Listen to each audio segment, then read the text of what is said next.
যদি কোনো মুসলমান যদি সে তৈরি করে কোন মূর্তি মোহাম্মদ সাল্লাল্লাহু আলাইহি সাল্লামের, আপনি যদি সেই মূর্তি ধ্বংস করেন, সারা বিশ্বের মুসলমান যদি আপনার বিপক্ষে থাকে, আমি ডাক্তার জাকির নায়েক আপনার পক্ষে থাকবো। কারণ মোহাম্মদ সাল্লাল্লাহু আলাইহি সাল্লামের মূর্তি তৈরি করা সম্পূর্ণ নিষেধ। যদি কোনো মুসলমান পাগল মোহাম্মদ সাল্লাল্লাহু আলাইহি সাল্লামের মূর্তি তৈরি করে এবং তার পূজা করে, আর আপনি একজন অমুসলিম যিনি ইসলাম সম্পর্কে জানেন, আপনি যদি সেই মূর্তি ধ্বংস করেন, যদি সারা বিশ্বের মুসলমান আপনার বিপক্ষে থাকে, আমি ডাক্তার জাকির নায়েক আপনার পক্ষে থাকবো। আমার নাম দীপক, আমি একজন চার্টার অ্যাকাউন্টেন্ট। আমি আপনাকে একটা প্রশ্ন করতে চাই, সেটা হলো, স্যার, তালিবান সরকার একটা ফতোয়া জারি করেছিল বামিয়ানে বুদ্ধ মূর্তি ধ্বংস করার জন্য। বলা হয়েছিল সেটা ইসলামের বিরুদ্ধে। আমি জানতে চাই এটা আসলে ইসলামের বিরুদ্ধে কি না। এটা কি আসলে সেই পথ যেটা শয়তানের দেখানো পথ, যে ব্যাপারে মুসলমানদের সতর্ক থাকতে হবে? ভাই, আপনি যে প্রশ্নটা করেছেন একই প্রশ্ন আমাকে করা হয়েছিল আমি যখন সুরাটে বক্তৃতা দিচ্ছিলাম। ঘটনাটা ঘটার মাত্র কয়েকদিন পরের কথা, তখন এটা বেশ গরম খবর ছিল।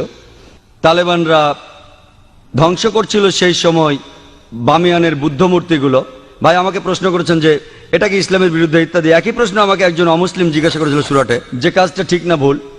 আর তখন কিছু পরস্পর বিরোধী খবর শোনা গিয়েছিল আসলে তারা মূর্তিগুলো ধ্বংস করেছে কিনা। আর তাই তখন আমি বলেছিলাম যে আমি জানি না ওগুলো ধ্বংস করা হয়েছে কিনা, কিন্তু আজকে আমরা জানি যে এটা সত্য ঘটনা, ধ্বংস করা হয়েছে। কাজটাও ঠিক না ভুল। আমি যা বলতে পারি যে আমি বিভিন্ন ধর্মের একজন ছাত্র হিসেবে বলছি, ঠিক না ভুল সেটা পরে বলছি। আমি যেটা বলতে পারি যে অবশ্যই তালিবানরা যদি তারা বুদ্ধ মূর্তিগুলো ধ্বংস করে থাকে, তারা যেটা করেছে তারা আসলে বৌদ্ধদের উপকারী করেছে। আমি বিভিন্ন ধর্মের একজন ছাত্র, আমি বৌদ্ধ ধর্মগ্রন্থ পড়েছি, আমি পড়েছি ধাম্মাপাঠ, আমি ধর্মগ্রন্থগুলো পড়েছি। এই ধর্মগ্রন্থগুলোর মধ্যে কোথাও লেখা নেই যেখানে বুদ্ধ বলেছেন যে আবার মূর্তি পূজা করো।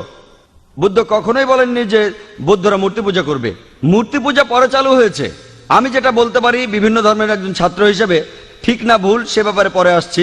তারা যেটা করেছিল আসলেই তারা বৌদ্ধদের উপকার করেছিল। আর বৌদ্ধ ধর্মগ্রন্থের মধ্যে কোথাও লেখা নেই তার মূর্তি বানাতে হবে। এবার প্রশ্নটাতে আসি। এই প্রশ্নটা আমাকে এক সাংবাদিক করেছিল ব্যাঙ্গালোরে, যে শুধু এই কারণে ইসলাম মনে করে মূর্তি পূজা করা একেবারে নিষিদ্ধ। অন্য ধর্মে আছে, খ্রিস্টান ধর্ম বলে, যদি আপনি পড়েন ওল্ড টেস্টামেন্ট, এটা বলা হয়েছে বুক অব ডিউটেরোনমিতে 5 নম্বর অধ্যায়ে 7 থেকে 9 অনুচ্ছেদে। এছাড়াও বুক অব এক্সোডাসে 20 নম্বর অধ্যায়ে 3 থেকে 5 নম্বর অনুচ্ছেদে বলা হয়েছে, আমাকে ছাড়া অন্য কারো উপাসনা করো না, আমার উপাসনা করতে কোনো প্রতিমা তৈরি করো না, আমার কোনো রূপক তৈরি করো না উপরের স্বর্গ নিচের পৃথিবী অথবা পৃথিবীর নিচের সমুদ্র থেকে। তাদের সামনে নতজানু হয়েও না, তাদের সেবা করো না, কারণ আমি ঈশ্বর সৃষ্টিকর্তা খুব ঈর্ষাপরায়ণ। তাই খ্রিস্টান ধর্ম অনুসারে, ইহুদি ধর্ম মতে মূর্তি তৈরি করে তাকে ঈশ্বর বলা একেবারে নিষিদ্ধ, একইভাবে নিষিদ্ধ ইসলামেও। তো আমি যখন উত্তর বললাম তারা বৌদ্ধদের উপকার করলো, তখন প্রশ্ন করেছিল যে মূর্তি ভেঙে এই তালেবানরা তারা কি দুঃখ কষ্ট দেয়নি লক্ষ লক্ষ বৌদ্ধদের? আমি বলেছিলাম হ্যাঁ। তাহলে ইসলাম কি অনুমতি দেয় লক্ষ লক্ষ বৌদ্ধদের দুঃখ কষ্ট দেওয়ার? আমি সেই সাংবাদিককে প্রশ্ন করেছিলাম কি করা যাবে যদি ইন্ডিয়ান সরকার ধরে ফেলে বেশ কিছু ড্রাগস, কোকেন, ব্রাউন সুগার, যার দাম 10 কোটি টাকা, প্রায় $1.5 মিলিয়ন দামের ড্রাগস ধরলো, তারা কি করবে ইন্ডিয়ান সরকার? সেই সাংবাদিক বললেন যে ইন্ডিয়ান সরকার সেটা পুড়িয়ে ফেলবে। আমি বললাম ভালো। তারপর বললাম আপনি কি জানেন এই পৃথিবীতে লক্ষ লক্ষ মানুষের কাছে ড্রাগস ঈশ্বর?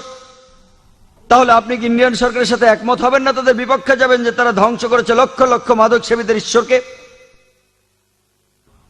কারণ ইন্ডিয়ান সরকার মনে করে যে ড্রাগস ক্ষতি করে শরীরের জন্য, তারা যা করছে ঠিক করছে, যদিও সেটা কষ্ট দিচ্ছে লক্ষ লক্ষ ড্রাগ এডিক্টেডদের, কিন্তু এটা ঠিক না জেনেই তারা পুড়িয়ে ফেলছে। আপনি সেখানে গিয়ে ইন্ডিয়ান সরকারকে বলতে পারেন না যে কেন ড্রাগস পড়াচ্ছেন, এডিক্টেডদের খারাপ লাগবে। তাই একইভাবে আফগানিস্তান, সেখানকার সরকার, এটা তাদের সম্পত্তি, ওই মূর্তিগুলো তাদের সম্পত্তি। যদি তারা এই কাজ করতো অন্য কোনো দেশে তাহলে আপত্তি জানাতে পারতেন। তারা তাদের দেশে এটা করেছে, এটা তাদের সম্পত্তি, তাদের পছন্দ হলে তারা রাখবে, ইচ্ছে হলে ধ্বংস করে ফেলবে। আমরা আপত্তি জানানোর কে? আমরা কে? আর এছাড়াও যদি আপনি দেখেন যে লোকজন নিজেদের মধ্যে বলা বলি করছে যে ইন্ডিয়ান সরকার খুবই সহনশীল। আপনি কি জানেন যে বোম্বেতে যখন আপনি ডোমেস্টিক এয়ারপোর্টে আসবেন, সান্টা ক্রুজ এয়ারপোর্টে, যেখানে একটা বড় মূর্তি ছিল মহাবীরের হোটেল জালের ঠিক সামনেই মূর্তিটা ছিল নগ্ন। তারপর লোকজন আপত্তি জানালো, তখন মূর্তিটার সামনে একটা দেয়াল তুলে দেয়া হলো। তারপর কয়েক মাস পরে তারা সরিয়ে ফেললো মূর্তিটা। এই একই লোকগুলি যারা আপত্তি জানালো মূর্তির ব্যাপারে, সেই লোকগুলো নিন্দা জানাচ্ছে আফগানিস্তানকে। কেন? একই লোকগুলো আপত্তি জানালো রাস্তার উপর একটা মূর্তির ব্যাপারে। দেখলেন, আপনি কি জানেন ইন্ডিয়াতে জৈন ধর্মের অনুসারীর সংখ্যা আফগানিস্তানের বৌদ্ধদের চেয়ে বেশি? তাই যখন বোম্বের সরকার সেই মূর্তিটাকে সরিয়ে ফেললো, যাকে মনে করা হয় ঈশ্বর, যাকে মনে করেন তীর্থঙ্কর জৈনরা, আর জৈন ধর্মের অনুসারীর সংখ্যা ইন্ডিয়াতে যারা আছে আফগানিস্তানের বৌদ্ধদের চেয়ে বেশি, সেই সময় কি আপত্তি তোলেনি? আর যখন আফগানিস্তান সরকার এটা করছে তখন আপনি আপত্তি জানাচ্ছেন কেন? এই দুই মুখ নীতি। কারণটা হচ্ছে ওয়ার্ল্ড ব্যাংক। জৈনরা কি দুঃখ পায়নি যখন জৈনরা একটা মূর্তি রাখলো মহাবীরের, যাকে তারা মনে করে তীর্থঙ্কর? আপনি কেন আপত্তি জানাবেন? ঠিক তখনই সবাই বলে উঠলো যে সরাতে হবে মূর্তিটা, সরাতে হবে মূর্তিটা। আর সেই লোকগুলো আপত্তি আর নিন্দা জানাচ্ছে, কেন তোমরা ধ্বংস করলে বামিয়ানদের বুদ্ধ মূর্তিগুলো? দুমুখ নীতি। আর তাই আমাদের মানুষ হিসাবে নেওয়া উচিত একমুখ নীতি। এক একবার এক এক রূপ ধারণ করা, এই নিয়ম ভালো না।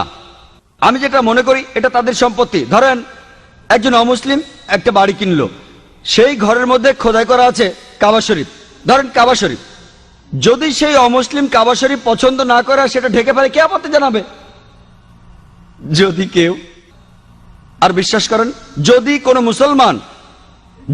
মুসলমান যদি সে তৈরি করে কোন মূর্তি মোহাম্মদ সাল্লাল্লাহু আলাইহি সাল্লামের, আপনি যদি সেই মূর্তি ধ্বংস করেন, সারা বিশ্বের মুসলমান যদি আপনার বিপক্ষে থাকে, আমি ডাক্তার জাকির নায়েক আপনার পক্ষে থাকবো। কারণ মোহাম্মদ সাল্লাল্লাহু আলাইহি সাল্লামের মূর্তি তৈরি করা সম্পূর্ণ নিষেধ। যদি কোনো মুসলমান পাগল মোহাম্মদ সাল্লাল্লাহু আলাইহি সাল্লামের মূর্তি তৈরি করে এবং তার পুজো করে, আর আপনি একজন অমুসলিম যিনি ইসলাম সম্পর্কে জানেন, আপনি যদি সেই মূর্তি ধ্বংস করেন, যদি সারা বিশ্বের মুসলমান আপনার বিপক্ষে থাকে, আমি ডাক্তার জাকির নায়েক আপনার পক্ষে থাকবো।